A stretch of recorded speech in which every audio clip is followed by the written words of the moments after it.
Assalamualaikum warahmatullahi wabarakatuh. Perkenalkan, kami dari kelompok 1 ingin menjelaskan tentang materi momentum dengan saya Cika Dwita Mariala. Saya Cahaya Lindu. Saya Puja Hayu. Saya Yena Novelanda. Nah, baiklah, kita langsung saja masuk ke pembahasan materi.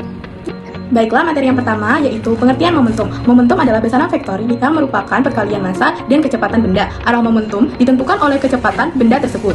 Rumus momentum, P sama dengan M kali V. Keterangannya, P sama dengan momentum, satuannya kilogram meter per sekon.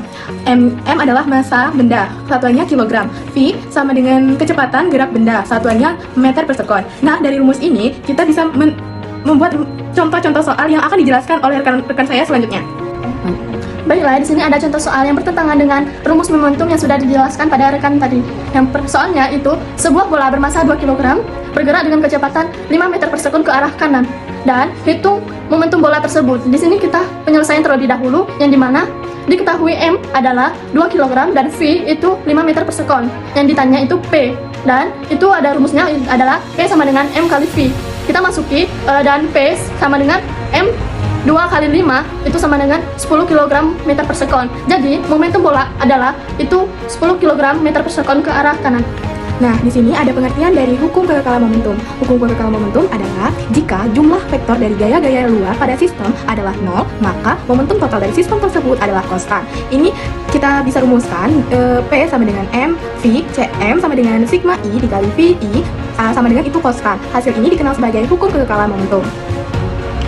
Baiklah, kita masuk saja ke contoh soal yang kedua, yaitu contoh soal mengenai hukum kekekalan momentum, yang dimana dua gerobak bergerak di atas rel lurus. Gerobak pertama bermassa dengan 3 kg bergerak dengan kecepatan 4 meter per sekon ke arah kanan.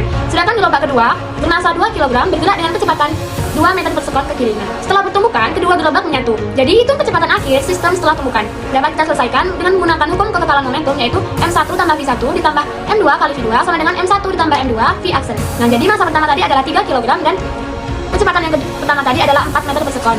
Ditambah dengan massa kedua yaitu 2 kg dan kecepatan yang kedua yaitu 2 meter per sekon, karena arahnya ke kiri jadi dia minus ya teman-teman. Nah, sama dengan massa pertama tadi 3 dan massa kedua tadi adalah 2 V aksen. Nah, 3 dikali 4 sama dengan 12, minus ketemu plus sama dengan minus, dikalikan 2 kali min 2 sama dengan min 4 sama dengan 5 V aksen. Jadi V aksennya sama dengan 8 per 5 sama dengan 1 per 6 meter per sekon. Jadi dapat dihitung setelah tumbukan kedua gerobak bergerak bersama dengan kecepatan 1,6 meter per sekon ke arah kanan.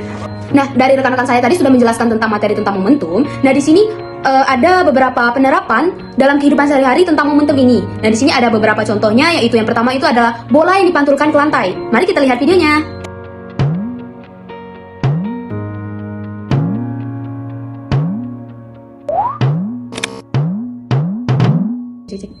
Nah, dari video tersebut tadi bisa kita ada penyelesaiannya, yaitu saat bola jatuh ke lantai, momentumnya itu berubah setelah tumbukan. Jika tumbukannya itu letting sempurna, momentum tetap terjaga. Tetapi jika tidak, sebagian energi hilang sebagai panas dan suara. Nah, kemudian ada contoh yang kedua, yaitu rem pada sepeda atau mobil.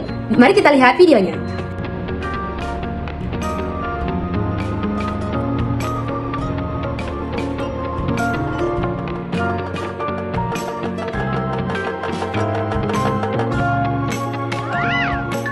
Dari video tadi, bisa kita simpulkan yaitu saat mengerem, momentum kendaraan berkurang secara bertahap. Jika pengeremannya itu mendadak, gaya yang bekerja lebih besar dan dapat menyebabkan tergelincir.